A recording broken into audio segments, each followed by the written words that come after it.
Okay, magandang araw po sa inyo mga boss. Update po tayo dito sa Malacampa Project. Part 2. So ito na po siya. Ayan. So may cornisa na rin. Ayan, maganda. Tapos PVC ceiling. Naka-cube design po yung itsura niya. Ayan. So kompleto na rin yung mga PVC ceiling natin. So, i-install na lang po yun. Siyempre, hindi tayo makakapag-install hanggat hindi pa tayo nakakapag-framing. So, pati dito, may PVC ceiling po yan. So, ganito po lahat ng itsura niya. Kompleto na po yan, lahat ng materials natin na pupunta rito. So, dito, nagpe-framing na po kami. So, mamaya, magtatakip na rin po kami dyan.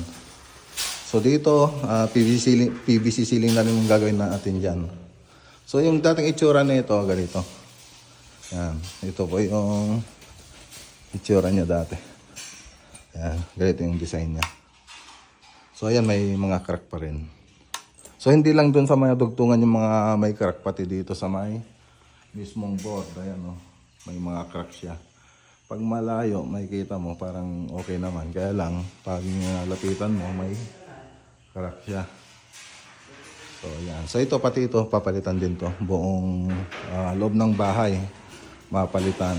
So itong isang kwarto,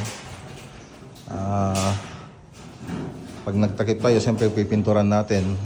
Gaya din dito sa kabila, pipinturan na rin po natin. So hindi lang po ito yung gagawin natin, pati doon sa labas, dadagdagan natin ng butas yung mga ventilation doon sa may spandrel. So dito, PVC ceiling na po yan. Okay, so yan muna yung update dito sa Malacampa Project. Ganda na yung swimming pool. So pagkatapos namin magtrabaho rito, magsiswimming kami. Joke lang mga boss. Pakita ko lang yung ganda. Ayos. Kung gusto mong tahimik na na pwede kang magsaya, ayan dito.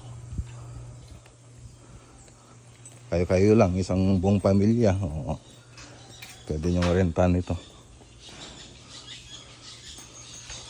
Alright.